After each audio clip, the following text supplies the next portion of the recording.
prier, c'est très bien dans tous les cas. Et dans tout ce qu'on fait, il ne faut jamais perdre la touche avec la réalité. Regardez attentivement et vous remarquerez les pays africains où il semble y avoir le plus de croyants. C'est généralement il y a le plus de méchanceté. Vrai ou faux? Jalousie, haine, tribalisme, ethnicisme et tout le bazar. Regardez aussi attentivement, vous remarquerez que les pays où il y a le plus de croyants, c'est clairement les pays où il y a le plus de souffrance, plus de pauvreté. Paradoxal, n'est-ce pas? Autant on dit, je désire que vous prospériez à tous égards comme prospère l'état de votre âme, n'est-ce pas? Pourquoi on ne prospère pas à tous égards comme prospère l'état de l'âme, si l'âme prospère vraiment? C'est-à-dire que l'âme ne prospère pas. Ou beaucoup de personnes vont simplement prier pour se réfugier, peut-être pour fuir la peur, ou beaucoup prient simplement par espoir, par la misère, n'est-ce pas? Parce qu'on a peur. On prie pas parce qu'on aime vraiment Dieu, mais on prie parce que voilà, on espère avoir quelque chose venant de Dieu. On veut un nouveau boulot, on veut peut-être un voyage, on veut se marier, on veut guérir d'une maladie. Ah oui, ce serait une très bonne raison de prier régulièrement, n'est-ce pas? Quand on est désespéré. Vous savez, voilà pourquoi même les gens qui sont désespérés sont souvent ceux, même parmi ceux qui sont intelligents, sont ceux qui se font baratiner par des charlatans, n'est-ce pas? Parce que voilà, après tout, vous n'avez plus rien à perdre. Si vous mourrez très bientôt, vous le savez. Qu'est-ce que vous ne feriez pas pour y arriver? Pour changer de la peur? N'importe quoi. Il ne faut pas perdre touche à la réalité. Autant il y a des serviteurs de Dieu, autant il y a des charlatans. Quand une personne dit « ne m'enterrez pas parce que je vais ressusciter », eh bien c'est très bien s'il ressuscite. Mais s'il ne ressuscite pas, qu'est-ce qu'on en dira? La raison pour laquelle une grande partie de l'Afrique est en prison aujourd'hui, c'est parce que les gens croient. Ça va déranger beaucoup de personnes, je m'y attends. La raison pour laquelle beaucoup de parties africaines sont dans la misère, la galère, l'esclavage, l'incapacité de vivre, c'est parce que les gens croient. Et croient à une extension incroyable. Il faut croire, mais il faut agir. Il ne faut pas perdre face, pas perdre touche de la réalité.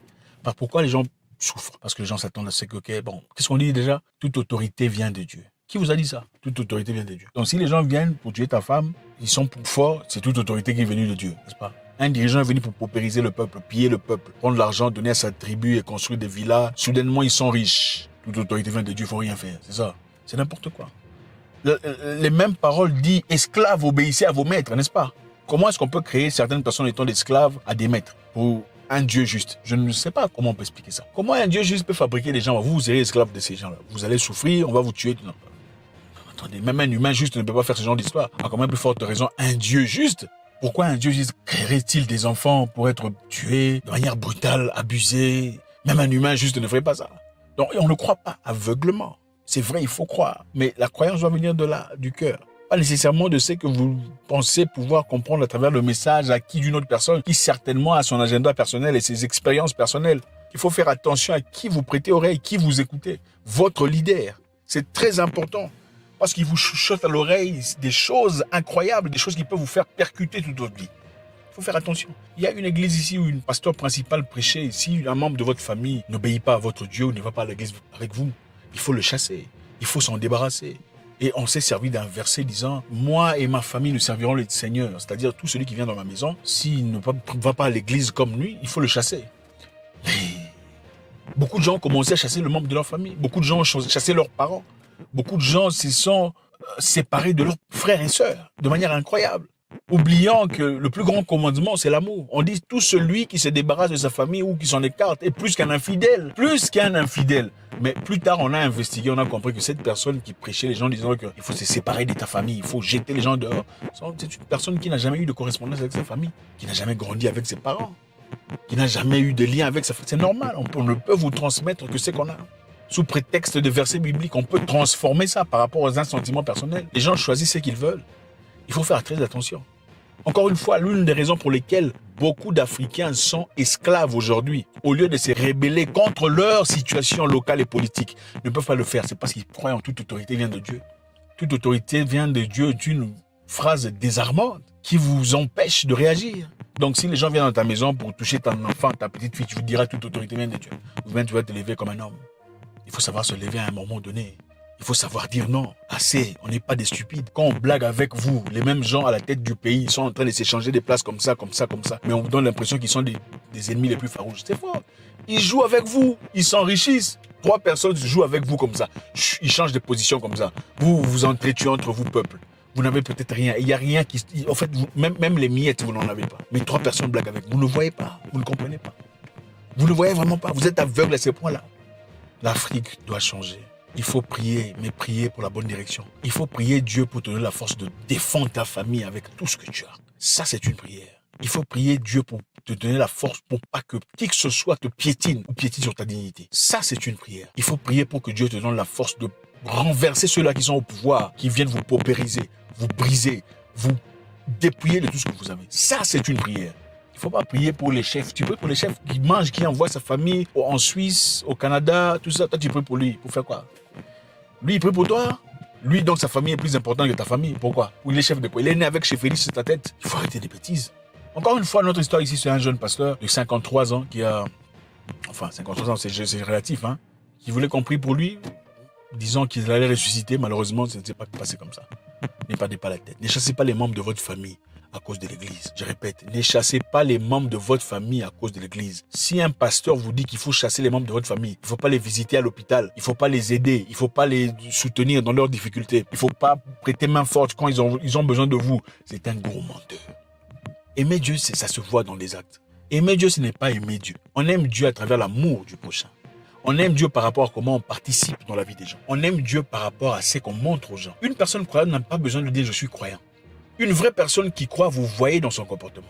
C'est quelqu'un qui pardonne facilement. C'est quelqu'un qui ne parle pas des autres. Il n'est pas dans la zizanie, la calomnie, la médisance. Le problème des gens ne lui regarde pas. Il accueille tout le monde à bras ouverts. C'est ça une personne qui prie. Ce n'est pas « hey, tu sais là, ils ont des démons ». Toi, c'est lui qui prie, tu as peur des démons. Comment ça?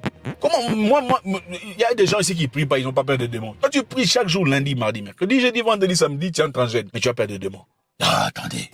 Mais finalement, votre Dieu, c'est un faiblard. C'est un Dieu vraiment faiblard. Si l'argent que tu as, tu ne peux pas donner à un mendiant parce que tu as peur que les mendiants vont bloquer ton argent. Mais c'est un Dieu infantilé, il faut les chasser. Il faut changer des dieux. Tu as pris de l'argent, tu as prié, tu donnes à quelqu'un, tu as peur qu'il va fermer ça. C'est un Dieu nigérien ou quoi? C'est simplement la mentalité africaine, la mentalité liée au spiritisme. Quand vous pensez qu'on va vous bloquer parce que c'est dans votre subconscient. En fait, beaucoup de gens ont trouvé en leur pasteur ce qu'ils faisaient avec les chefs coutumiers et les féticheurs. C'est-à-dire, à l'époque, avant d'aller se marier, il fallait voir un chef coutumier ou un féticheur. Ok, tu vas voir le féticheur pour prier pour toi, pour te conseiller avant de te marier. Avant d'aller à la chasse, il fallait voir le féticheur pour avoir sa bénédiction et aller à la chasse. Aller à la pêche, tu vas voir le féticheur pour aller à la pêche. Aujourd'hui, les gens sont changés, prétendument chrétiens, mais rien n'a changé sur le plan tactique, physique, technique. C'est-à-dire, avant on partait chez les féticheurs, maintenant on va chez le pasteur. Avant de faire un mariage, on va chez le pasteur. Avant de commencer une entreprise, on va chez le pasteur. C'est bien, mais s'il est intelligent aussi. Parce qu'il y a des pasteurs qui ne sont pas intelligents. Oui, il prie.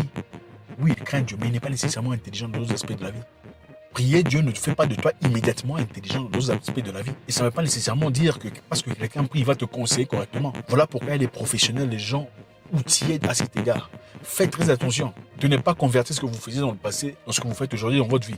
On dit beaucoup de gens n'ont pas changé de cœur. Ils ont simplement changé de destination. Avant, leurs jambes, leurs pieds partaient au bar et aux boîtes. Maintenant, les jambes et les pieds partent à l'église. Mais le cœur est resté le même. C'est ça la vérité. Comment toi, quelqu'un qui prie, tu peux éviter une personne qui ne prie pas, vous ne voulez pas parler avec lui? Il faut parler avec lui pour lui faire changer d'avis. Ce n'est pas en lui disant, viens à l'église. Non, il faut lui montrer dans ton comportement. Tu es méchant, mauvais, jaloux, le plus vilipendé, le plus grand que toi, il n'y a pas. Mais tu veux que les gens viennent dans ton église pour faire quoi? Chanter quoi? Là, on peut chanter ça à la maison. Il faut arrêter d'embrouiller les gens. Encore une fois, il y a des gens qui prient pour de vrai. Et on le reconnaît dans leurs actes. On le reconnaît dans leurs actions. Dans l'amour, la tempérance, le fruit de l'esprit. Que beaucoup, malheureusement, ne reflètent pas. Malgré leur grosse Bible. Il ne s'agit pas de chanter verset. C'est montrer. Et une vraie personne qui prie connaît les limites. Une vraie personne qui prie ne te laissera pas toucher sa femme. Va te brosser. Il ne va pas prier pour toi. Même Jésus lui-même a cassé des trucs. Parce qu'il en avait marre. Il faut bien regarder, hein. Combat, oui, God bless. En conclusion, c'est pas parce que vous êtes chrétien ou bien vous êtes vaudouisant pour que vous quittez un groupe citoyen qui dit que vous êtes autorité à craser un pays. Pas dit que vous pouvez prier pour eux. Prier à bon, c'est vrai, mais il faut que nous posions action. Il faut que nous disions que gens qui a traité nous en tant que peuple, en tant qu'humain, pas bon. Donc, ce n'est pas prier seulement, il faut que nous agissions.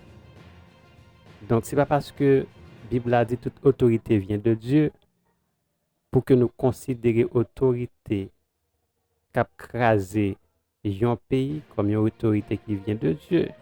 Faut que nous montrions que nous, faut que nous agir pour nous dire que non, ça fait pas bon, faut que yo ben moun qui capable place là ou bien faut que yo changer fusil d'épaule. Donc m'espérer que ti coup de vidéo ça a été utile. Si c'était le cas, pas oublier abonner, n'a continuer publier ces vidéos comme ça encore.